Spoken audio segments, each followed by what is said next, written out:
Good evening, good vach, shavua tov, a good week to you, my holy sisters and brothers. Let's light up the darkness. Who's in the house on a Saturday night? Sharon in New Jersey, Joe in the Inland Empire, Guy in Ohio, Chaim in Florida, Ella's in the house. Welcome, everybody. Fascinating daf tonight. We're going to start with a bit of discussion of construction because we were talking about creating a partition in a courtyard or in a garden or between fields when we opened Tractate Bava Basra, the 23rd volume of the Talmud yesterday. And now we're on the second daf, which is to say daf gimel, numbered as page 3, continuing our discussion of Mishna number 1 here in chapter 1.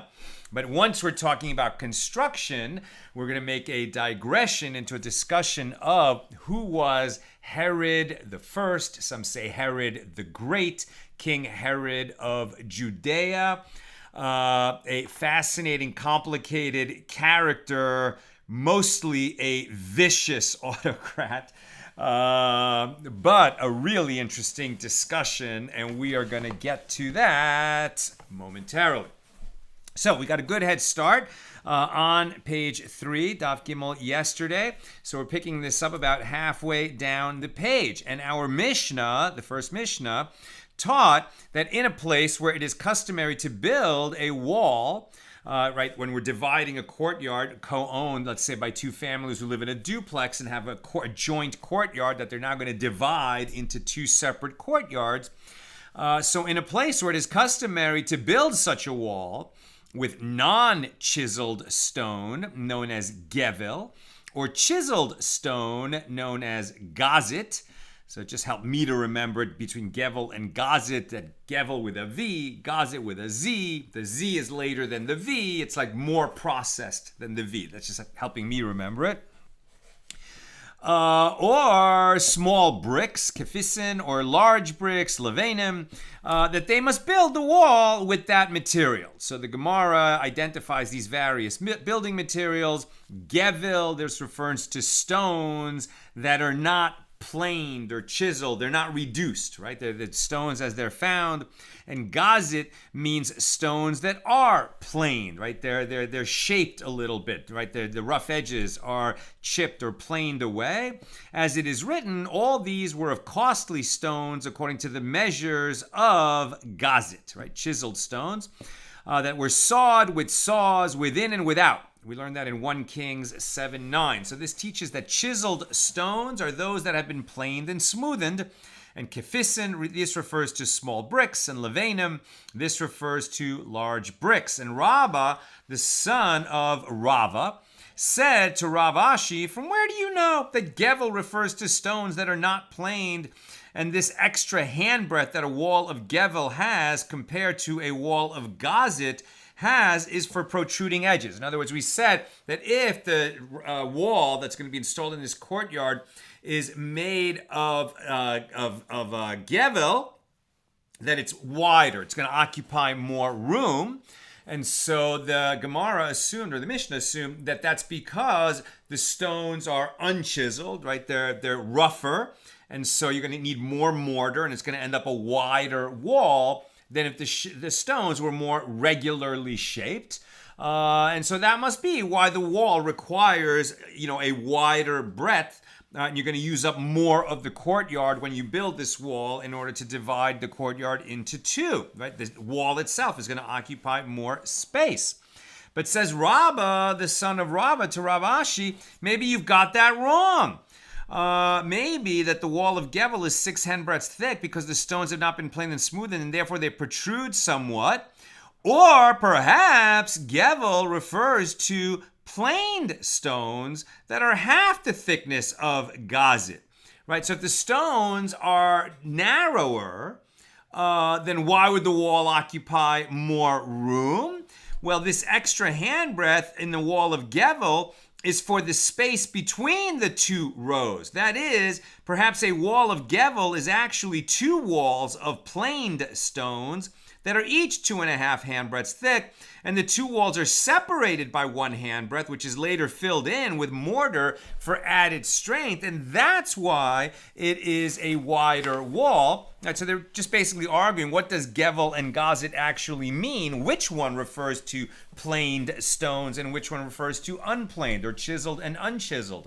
Now, a proof for this second explanation can be brought from what we say, i.e. that kefesin are small bricks, whereas levanim are large bricks, twice the thickness of the small bricks. And this extra handbreadth of thickness that a wall of kefesin has compared to that wall of levanim is for the space between the two rows of small bricks. In other words, the wall made of small bricks is actually thicker than the wall of large bricks, because the wall of large bricks is a single layer, whereas the wall of smaller bricks is actually 2 separate walls with a layer of gravel or mortar or something in between them, and you end up that the final product is a thicker wall. Now Rav Ashi said to him, and according to your reasoning, from where do we derive that kefesin are small bricks? Rather, the sages learned this as a tradition, and so too they learned as a tradition that gevel refers to non-planed stones. You're not going to figure this out by looking at the way words are used in scripture. That's a little bit unclear. Rather, the sages knew this because they had a tradition that this is what it refers to, and that's what the earlier generation was talking about when they wrote about these decrees. So the Gemara presents a different version of the discussion. There are those who say that Rav Acha, the son of Rav Avia, said to Rav Ashi, from where do you know that kefesin are small bricks, 1/2 the width of large bricks, and that this extra handbreadth of thickness that a wall of kefesin has compared to what a wall of levanim has covers the space between the two rows of kefesin? Perhaps you should say, what are kefesin? Stones that are not planed, and stones that are not planed, right? They're still arguing about what the terms mean. Now they're saying that the term that they've been using to refer to bricks, right, which are formed from clay, actually refers to stones that are not planed, and this extra handbreadth of thickness that a wall of kefesin has in comparison to what a wall of levanim has is for the protruding edges. And proof of that explanation can be brought from what we say, i.e. that gevel refers to stones that are not planed, whereas gazit means planed stones. And this extra handbreadth of thickness that a wall of gevel has compared to what a wall of gazit has is for the protruding edges, right? We don't have to memorize what these terms mean, but we just keep in mind, right, that there are walls made of different materials, and the 4 materials in question are stones that are unchiseled. We just find them and put them in a wall. Stones that are chiseled, right? We chip away at the stones until they have a more regular shape and make a wall out of that. Or large bricks or small bricks, right? So that's the 4 things we're talking about.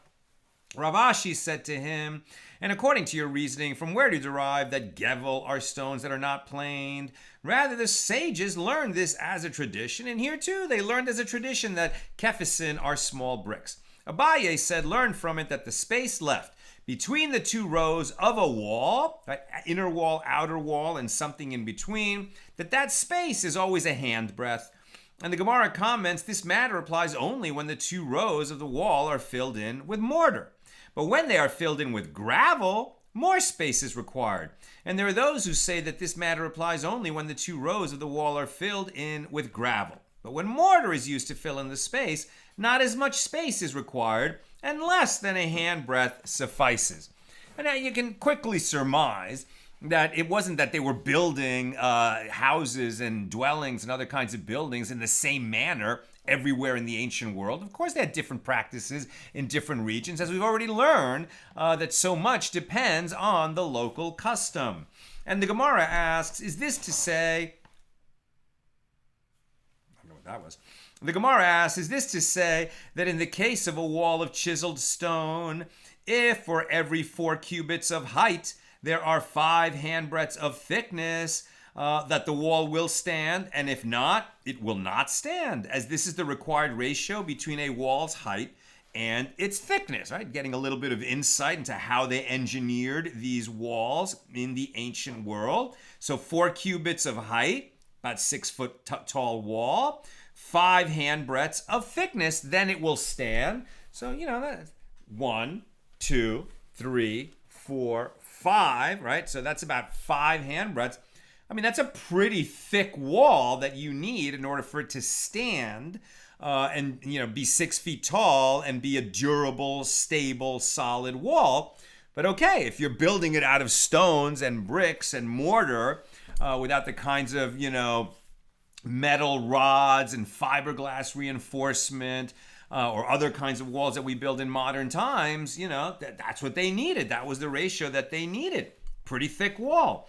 Now the Gemara asks, and what is the reason that in the second temple, and this is how we're going to eventually get to Herod, what is the reason that in the second temple they did not fashion an amateraxin to separate between the Holy of Holies and the sanctuary as they had done in the first temple?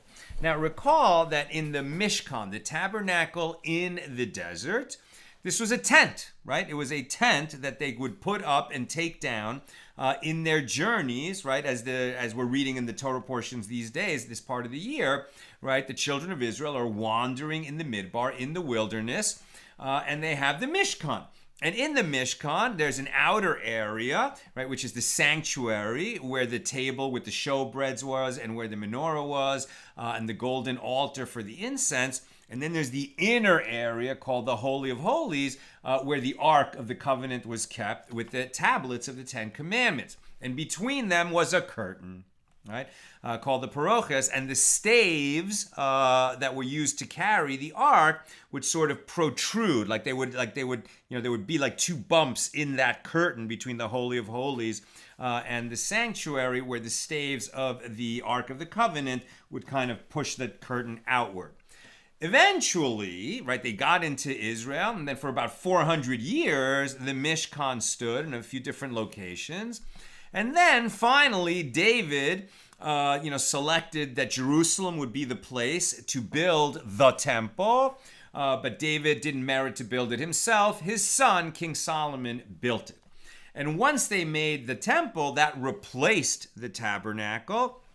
And now you had a solid building. Right, but there was still the same general areas of it, including the sanctuary where the items that I mentioned before would be, and there was a curtain, and behind that was the Holy of Holies, where the Ark of the Covenant was kept. Now, there was a curtain there, but there was also a wall, right? So there was a curtain in the middle, and there was wall on either side of it, and that's what we're now talking about. And then by the time we have the second temple, the Holy of Holies, that was the place where the Kohen Gadol, the high priest, would enter on Yom Kippur to do the atonement of the nation, the ceremonies of Yom Kippur in order to atone for the nation. But at the time of the second temple, the Ark of the Covenant, had been hidden away and was not there. Nevertheless, the Holy of Holies maintained that level of sanctity, and only the high priest could enter there on Yom Kippur. Okay, what we're talking about, though, right now is this separation. We're talking about walls, right? So the most important wall of all would be this wall between the sanctuary and the Holy of Holies. And I had always thought, well, it's a curtain. It's a curtain. What are you talking about, a wall? There's a curtain. No, but there's a wall and a curtain in between, as we shall see. Okay, so, but wasn't there, now the issue here is we're talking about the ratio of thickness of a wall to height of the wall for that wall to be strong enough to be sturdy and stable. And so that's why the Gemara says, but wasn't there a 1 cubit thick wall separating the Holy of Holies from the sanctuary of the temple? Separating the Holy of Holies from the sanctuary, which was 30 cubits high? And its thickness was only 6 handbreadths, and nevertheless it stood? And the Gemara answers, since there was an extra handbreadth of thickness, it was able to stand even to such a great height. So it sounds like it wasn't much of a ratio at all, right? 6 cubits high, you need 5 handbreadths. And now we're talking about 30 cubits high, right? What did we just say? Didn't we just say 30 cubits? I mean, I'm just spacing. Yeah, 30 cubits high. So 4 cubits, is 6 feet.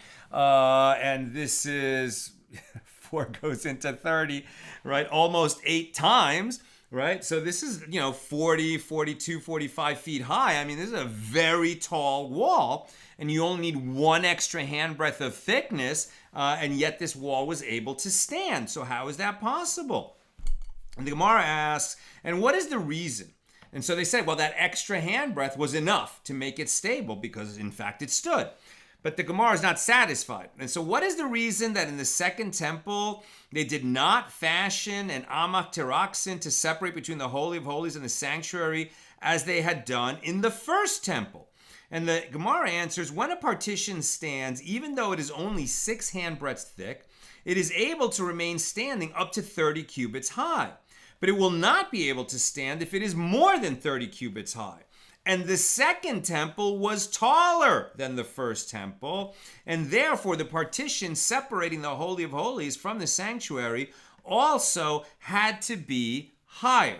Now that was news to me because I've always, the second temple lacked the magnificence of the first temple. There were a bunch of ongoing, constant miracles that were present in the first temple, built by Solomon, that were not present in the second temple. And the second temple was built by the guys who were brought back and led by Ezra and Nehemiah from after the 70-year Babylonian exile, and it was authorized, by King Cyrus, the king of Persia. They had defeated the Babylonians, Darius the Great. These are all the people that were involved in that period.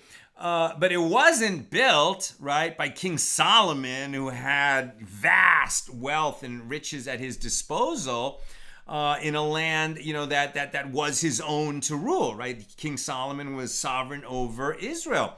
At the time that the second temple is being built, there's major political problems. They're able to build, because they have permission from a foreign king.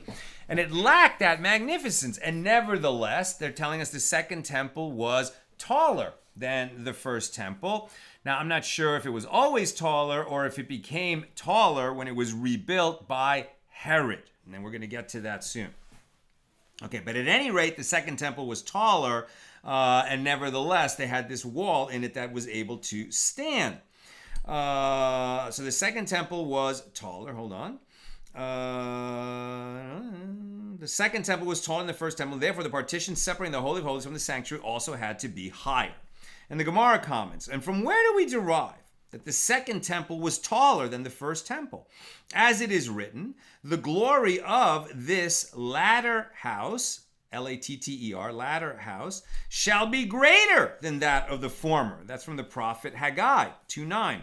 So Rav and Shmuel disagree about the meaning of this verse, and some say it was Rabbi Yochanan and Rabbi Elazar who disagreed as to its meaning. One of them said that it means that the second temple was greater in size of its structure, i.e. taller, and one of them said that it would be greater in years, meaning that the second temple would stand for a longer period of time than the first temple. We're on page 3b now.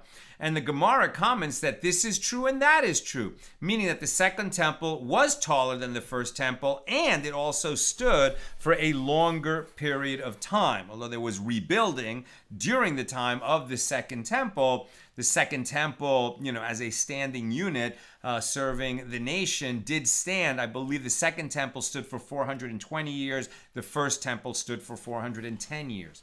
Now the Gemara asks, if so, if the second temple building was taller, then to separate between the Holy of Holies and the sanctuary in the second temple, they should have made a wall of 30 cubits high and then made a curtain for the rest of the height, the 7-cubit difference in height between the first and second temples. Okay, so it must be the second temple was 37 cubits high. So 37 cubits, and a cubit is about 1.5 feet. So 37 times 1.5, right? 18 and 37, like 55 feet high, something like that. But so they're saying, well, why not just have a 30-cubit wall, since that's the tallest wall that sort of would work according to these engineering principles at that thickness, and then for the rest of it, have a curtain. I mean, you can't have an open space, but have a 30-cubit high wall, and then above that, hang a curtain from the ceiling down to the top of the wall. And the Gemara answers, no, that would have been impossible. As even when a 30 cubit high wall that is 6 handbreadths thick is standing, it is only standing due to the ceiling and the plaster which attaches it to the ceiling that it stands. But without a ceiling and plaster holding it in place, it does not stand. It's not a freestanding 30 cubit high wall that can be only 6 handbreadths thick. It has to be, rooted in the ground and on the sides and at the ceiling, right? That it's attached to the ceiling, and that adds it to its stability. And the Gemara continues, but they should have made a wall as high as can possibly stand by itself, and then they should have made a curtain for the rest of the height. And Abaye said, the sages learned as a tradition that the partition separating the Holy of Holies from the sanctuary should be built either entirely as a wall or entirely as a curtain. It should be built either entirely as a wall, as is learned from the first temple, which was entirely a wall, or it should be entirely a curtain, as was learned from the tabernacle. At no time, however, was there a partition combined with a curtain, at least in terms of height, because my understanding was there was a curtain of some sort, although as when we learned about that in Tractate Yoma, right, Yoma, about Yom Kippur, remember that they would walk behind the curtain and then go past between the curtains and then come around the other side. So there was definitely some kind of curtain there, and that's why I'm thinking there was walls on the sides and curtain in the middle. But what you didn't have is a combination of wall with curtain above it. Now, a dilemma was raised before the sages. Do the measurements given in the Mishnah apply to them, the thickness of the materials themselves, and the plaster with which the materials are coated, or perhaps just to them without their plaster, right? When we talk about that a particular kind of wall would occupy in the middle of a courtyard, 1 handbreadth or 2 handbreadths or 3 handbreadths or 6 handbreadths, is the plaster that coats the wall included in that measurement? And Rav Nachman Bar Yitzchak said it is reasonable to say the measurements refer to them and their plaster, as if it should enter your mind to say they refer to them without their plaster. Well, then the Tana should have taught the measurements of the plaster as well. So rather, isn't it correct to conclude from here that the measurements refer to them and their plaster? And the Gemara rejects this conclusion. No, actually, I could say to you that they apply to the thickness of the wall without their plaster. And since the plaster does not have the thickness of 1 handbreadth, the Tana of our Mishnah did not teach such a small measurement. In other words, negligible compared to the thickness of the wall, so it didn't matter. And the Gemara asks, but doesn't the Tana teach with regard to bricks that this one provides 1.5 handbreadths and that one provides 1.5 handbreadths? So evidently the Tana does list even an amount that is less than 1 handbreadth. And the Gemara answers, there mention is made of 1.5 handbreadths because they are fit to be combined into a full handbreadth. Really, it was talking about a wall that's 3 handbreadths thick. And then you just say that it's 1.5 handbreadths on each side of the courtyard owned by the 2 residents that co-own the courtyard. Now, the Gemara suggests, come in here a solution to the question about whether the plaster thickness is included from a Mishna, Tractate Eruvin 13b, in which it is taught the crossbeam, which the sages stated may be used to render an alleyway fit for one to carry within it on Shabbos, must be wide enough to receive and hold a small brick.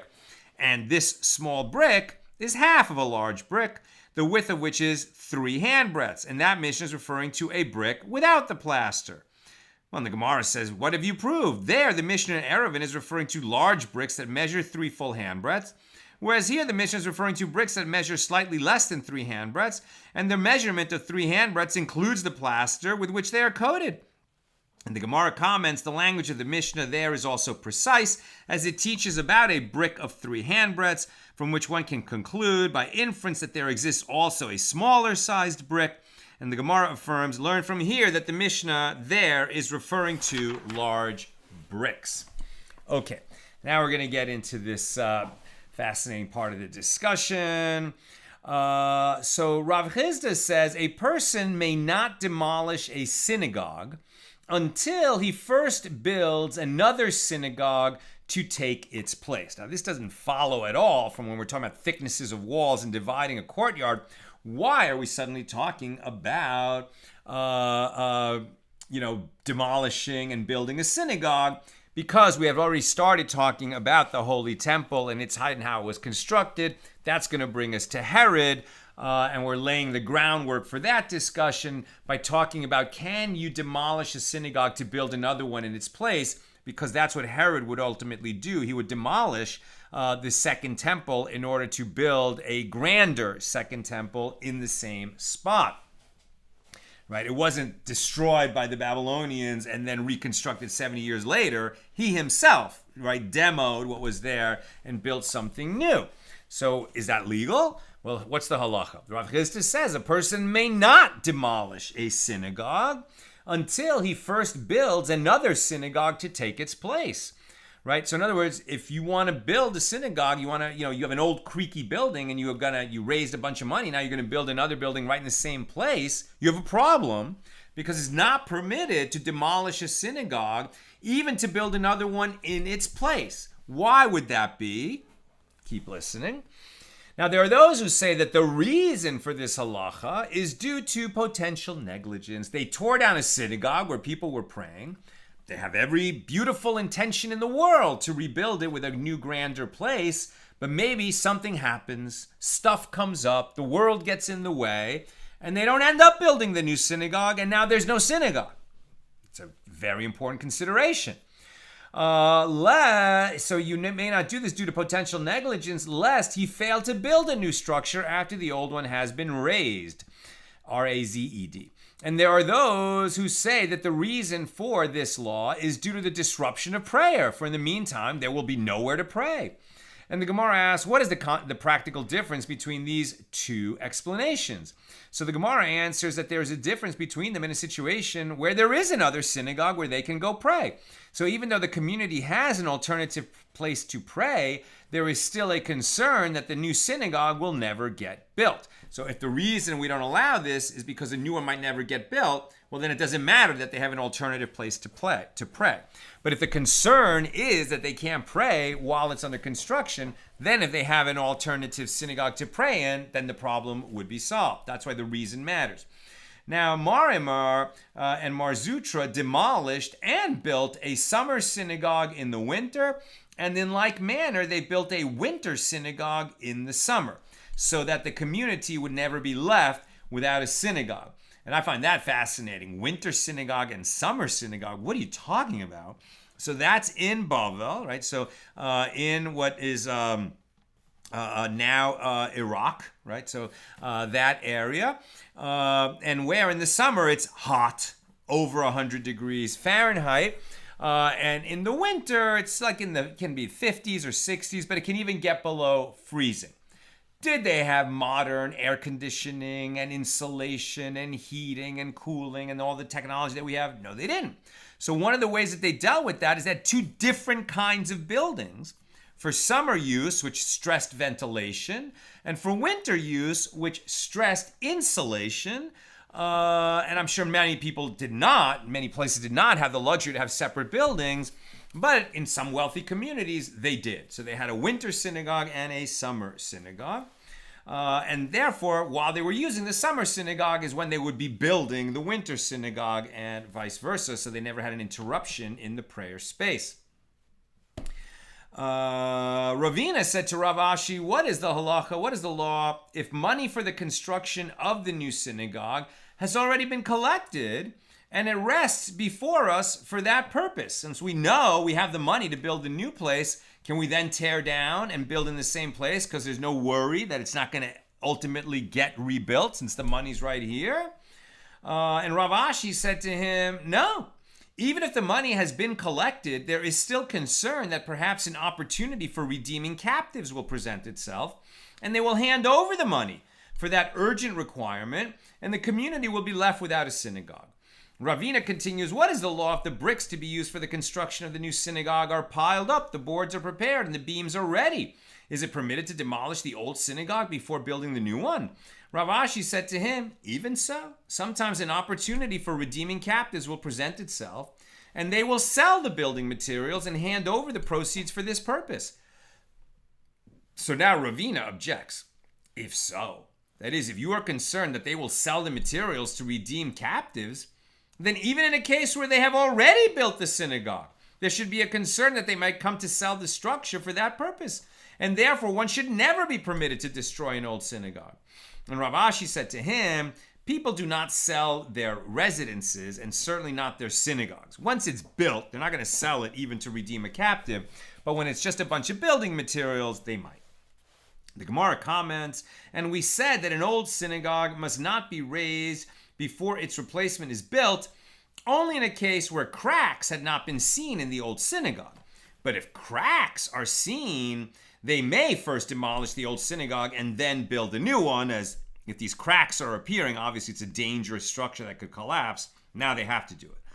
And this is like the incident involving Rav Ashi himself, who saw cracks in the synagogue in the town of Mata Mechasya and immediately demolished it. And he then brought his bed in there to the building site so that there should be no delays in the construction, as he himself required shelter from the rain, and he did not remove his bed from there until they finished building the synagogue and even affixed drain pipes to the structure. You want to get something done? Go live in that site. You'll make sure it gets done quickly.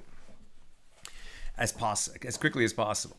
And the Gemara asks, how could Bava ben Buta have advised Herod to raze the temple and build another in its place, as will be described further down? But didn't Rav Chisda say that a person must not demolish a synagogue unless he first builds another synagogue to take its place?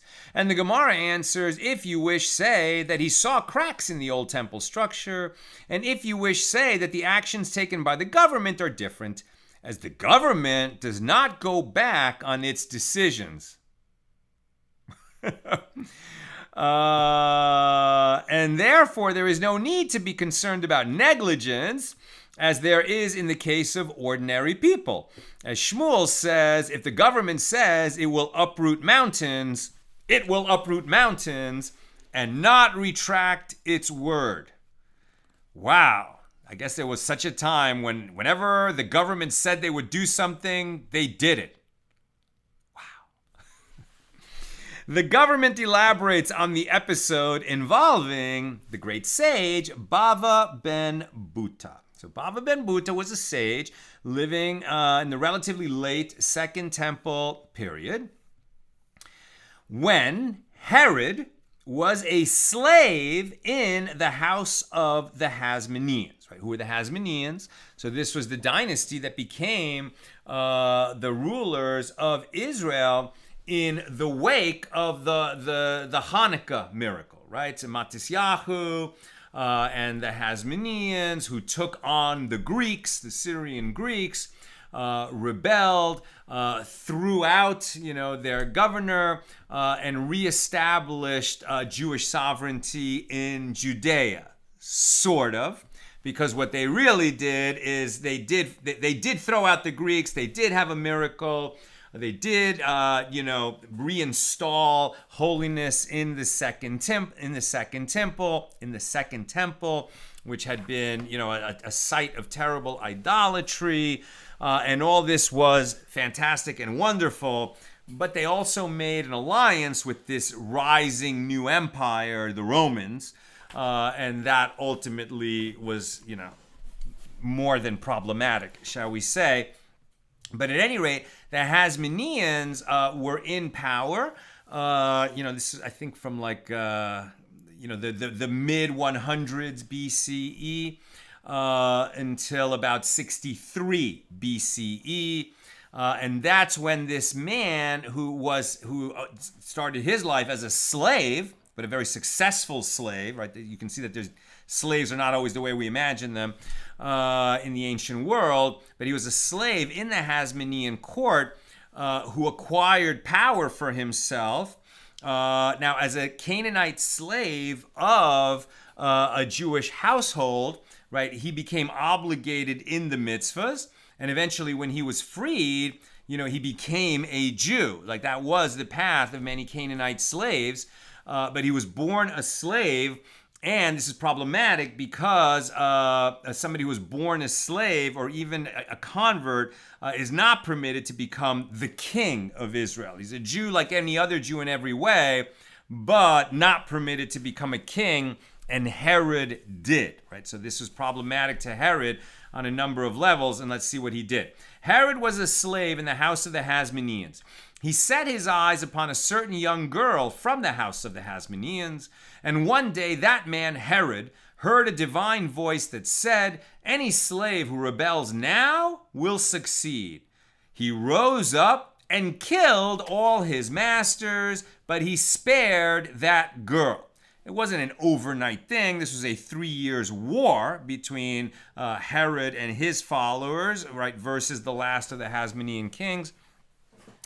But he won the war. And when that girl saw that he wanted to marry her, she went up to the roof and she raised her voice and she said, "Whoever comes and says, 'I come from the house of the Hasmoneans,' is a slave, since only that girl," meaning herself, "remained from them."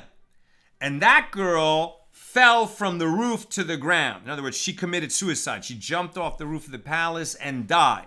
And she had announced that that girl said, "I am the last of the Hasmoneans." So if anyone else says that they have the right to the throne because they are of the Hasmonean dynasty, that person is a liar, and that person was a slave of the Hasmoneans. And that was sort of her final act in this world as an indictment of this usurper, Herod. Now, it is related that Herod preserved the girl's body in honey for 7 years to prevent it from decaying. And there are those who say that he engaged in necrophilia with her corpse. And there are those who say he did not engage in necrophilia with her corpse. According to those who say he engaged in necrophilia with her corpse, the reason that he preserved her body was to gratify his desires. And according to those who say he did not engage in necrophilia with her corpse, the reason that he preserved her body was so that people would say that he had married a king's daughter and that was his, what do you call it? His right to the throne, right? His bona fides to have the throne of Israel. But at any rate, he did become the king of Judea. Herod said to himself, "Who expounds the verse? 'One from among your brothers shall you set as king over you.'" One from among your brothers, meaning one who was born a Jew. This is Deuteronomy 17:15. So the one who expounds this verse as meaning that he who is appointed as a king must come from a Jewish family and cannot be an emancipated slave or convert. Right? So Herod said, who is it that expounds it that way? Because the Torah doesn't say explicitly that a Jewish king has to be born a Jew and cannot be an emancipated slave or a convert. So who is it that says that the Torah says that? It is the sages who expound the verse in this manner, insisting that a king must have Jewish roots. So what did Herod do? He rose up and killed all the sages. Homicidal maniac to preserve his power. He killed all the sages. But thank God he spared Bava ben Buta in order to take counsel with him and presumably to continue the oral Torah. I mean, if he killed all the sages, the oral Torah would have died right there. I don't know how many of the sages he was able to kill, but he made it was major, terrible impact. Bava ben Buta was a student of Shammai, right? So the great sages Hillel and Shammai, who were a pair, but disputed with each other and disagreed over certain things. Bava ben Buta was actually a student of Shammai, but since the law generally follows Hillel, he did rule in his, as he would issue rulings when he became a judge over Israel, he did rule consistent with the rulings of Hillel, even though he personally was a student of Shammai. So that's obviously a righteous man who put the needs of the nation ahead of whatever his own preferences would be. I think this discussion is so interesting. Let's move in a little bit into page 4. Now we're on 4a. So he spared Bava ben Buta. He spared one of the sages. But what did he do? Herod placed a garland made of porcupine hide on Bava ben Buta's head, which pricked his eyes out. Okay, so Herod blinded the sage Bava ben Buta. One day Herod came and sat before Bava ben Buta without identifying himself in order to test him. And he, Herod, said, "See, master, what this evil slave Herod is doing." Right? Herod talking, right? Lashon hara, evil speech about Herod, right? Pretending that he's some other person to test Bava ben Buta, to see, is he like the other sages who would say that Herod is a vile and vicious king who doesn't deserve the throne. So he said, "See what this evil slave Herod is doing." Bava ben Buta said, "Well, what should I do to him?" Herod said, "The master should curse him." Bava ben Buta said, "But it is written, do not curse the king, not even in your thoughts." Ecclesiastes 10:20. Herod said to him, "But he is not a king, since he rules illegally." Bava ben Buta said, "And even if he were merely a rich man, I would not curse him, as it is written, and do not curse a rich person in your bedchamber. And even if he were only a leader, I would not curse him, as it is written, and you shall not curse a leader among your people." Exodus 22:27. Herod said to him, the law, right, the halacha, as the sages ruled, stated with regard to a leader among your people, that is, to a fit Jew who acts as a member of your people, i.e. in accordance with Torah law. In other words, Herod is now saying, well, that's the law about a leader of your people, one who conducts himself according to Torah law. But this man, Herod, does not do the deeds of your people. Bava ben Buta said to him, "Well, nevertheless, I am afraid of him." Herod said, "There is nobody who will go and tell him. Since you and I are sitting here, you can say it to me. No one's going to, rat you out if you say something against Herod." And Bava ben Buta said, "Nevertheless, it is written, for a bird of the sky shall carry the sound, and that which has wings shall tell the matter." Ecclesiastes 10:20. Herod then revealed himself to Bava ben Buta and said, "I am he, I am Herod. And had I known that the sages were so cautious, I would not have killed them.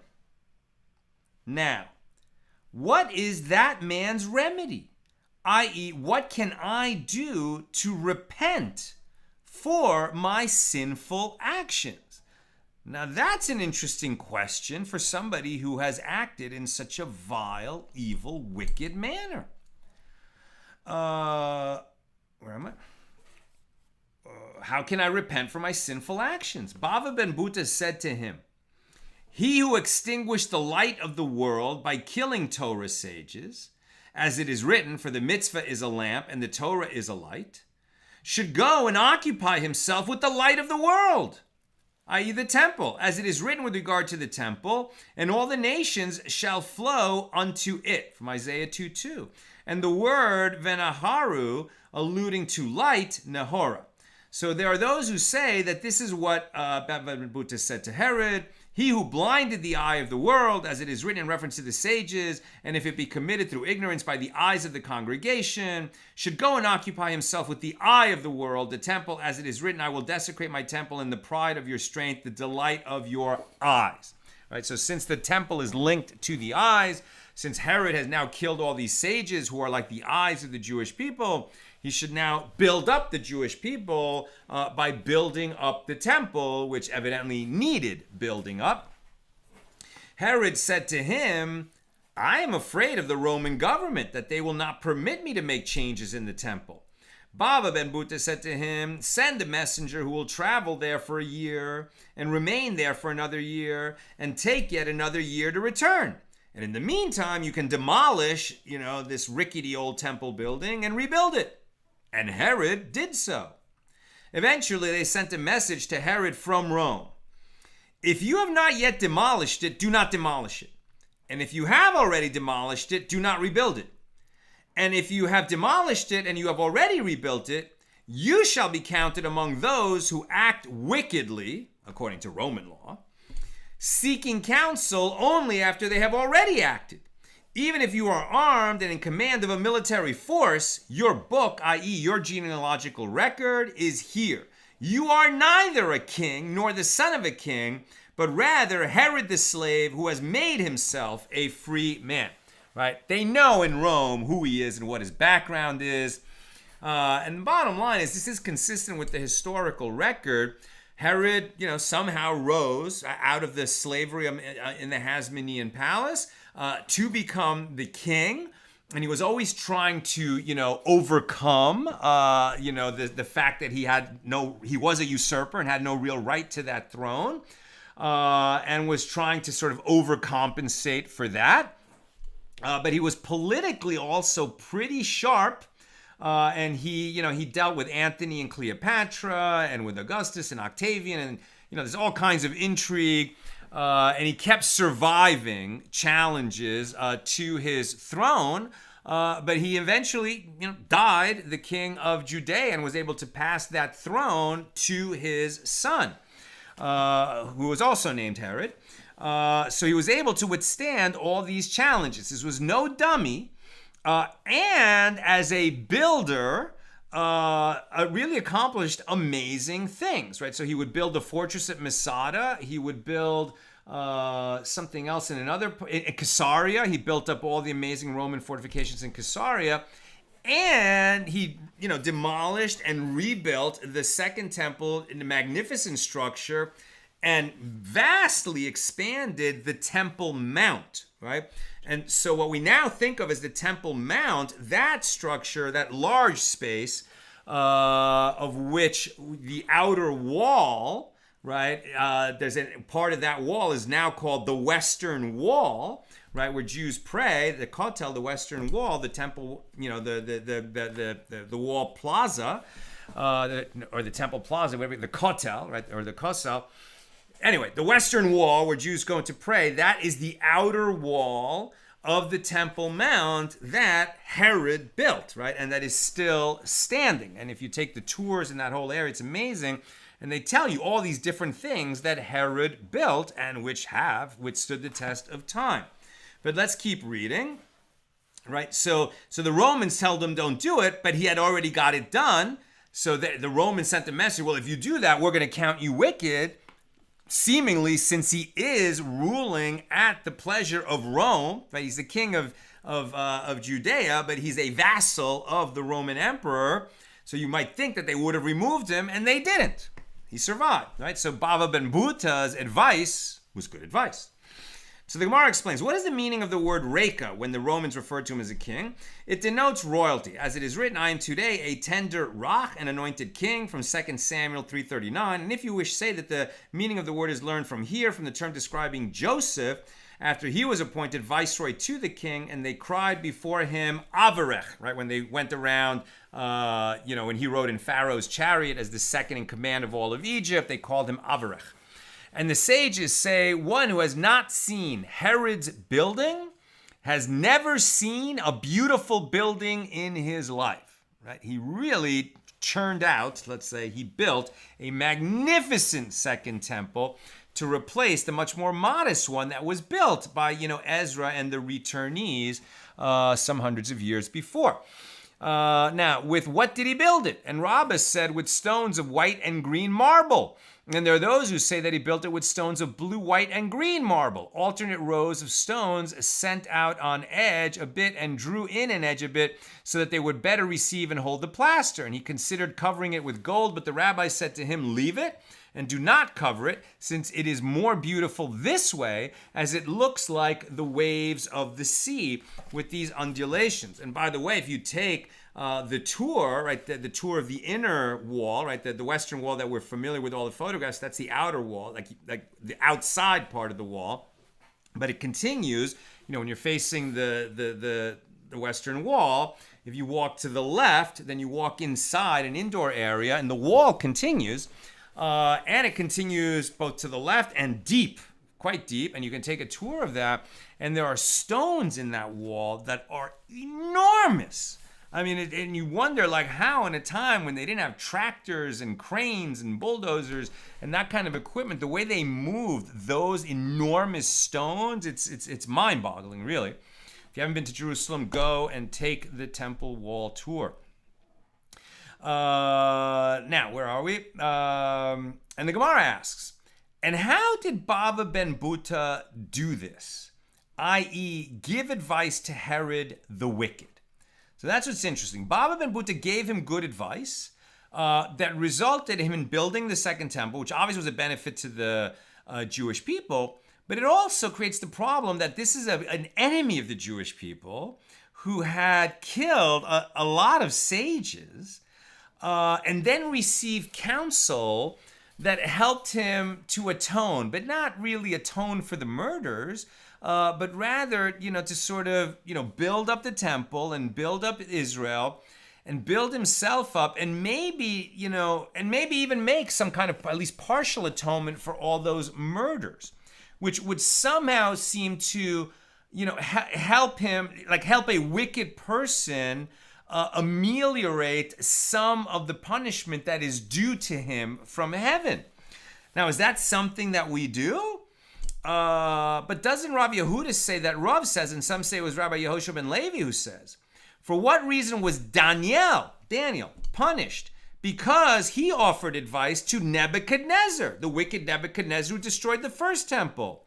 As after sharing a harsh prophecy with him, it is stated that Daniel said to Nebuchadnezzar, therefore, O king, let my counsel be acceptable to you. Redeem your sins with charity and your iniquities with graciousness to the poor, that there may be a lengthening of your prosperity. That's Daniel 4:24. And as it is written, all this came upon King Nebuchadnezzar. And it is written, and at the end of 12 months, at Daniel 4:26, only after a year was the prophecy fulfilled, but not before that, apparently because Nebuchadnezzar heeded Daniel's advice. I mean, it's not like Nebuchadnezzar got off the hook for destroying the first temple and all the other evil that he did. But, are you going to give any kind of assistance, especially spiritual assistance, to someone so evil? And the Gemara answers, if you wish, say that a slave like Herod is different, since he is obligated in the mitzvahs. Even a slave, was a Canaanite slave, was obligated most of the mitzvahs, and then he became a Jew when he was freed. That's very different than Nebuchadnezzar. So you can't put them in the same class. And therefore, Bava ben Buta had to help him repent. Not only was it permitted, it was obligatory, right? You help any Jew repent, even a former slave like Herod. And if you wish, say that the temple is different, as without the help of the government, it would not have been built. It doesn't matter whether we helped Herod, make some kind of atonement and even the scales a little bit on his own, the punishments due to him. The fact what Bava ben Buta achieved by giving advice to Herod was the rebuilding in a magnificent way of the second temple. And I'm almost done. Questions or comments, please get them in now. And the Gemara asks, from where do we derive that Daniel was punished? Was he punished for giving that advice to Nebuchadnezzar? If we say we know this because it is written, and Esther called for Hatach, one of the king's chamberlains, whom he had appointed to attend upon her, in Esther 4:5, and Rav said this Hatach in the book of Esther is actually Daniel from the book of Daniel. And this works out well according to the one who says that Daniel was called Hatach because they cut him down, Hatach, from his greatness and turned him into a minor attendant. But according to the one who says that this Hatach in the Esther story was so called because all governmental matters were determined Hatach according to his word, then what is there to say? What punishment did he receive? And the Gemara answers, well, his punishment was that they threw him into the den of lions. Daniel in the lion's den. He survived, but pretty scary. Okay, that's what I've got for us tonight. And with God's help, we'll be together again tomorrow, Sunday at the regular time, 6 p.m. Pacific. I'll just take one question from Joe. Can both types of stones be used to build a wall? Say the unhewn stones used to make a sturdy base, and the refined ones for aesthetic purposes. I mean, I'm sure that could be done, especially if the parties agreed to it. I think what they were talking about, why it mattered, was just simply, according to different regional customs, you would end up having that, if they didn't agree to it, if one was forcing the other, then they could only do it according to the regional customs. And so depending on what kind of wall they would use in that region is how much space in the courtyard each of the residents had to give up, right? No longer usable space on his side of the courtyard in order to accommodate the wall. But I think if they agreed to it, then sure, why not? They could, mix materials and end up with a wall that might be more efficient for their purposes. That's what I've got for us tonight. God willing, see you all tomorrow, 6 p.m. Pacific. All the best.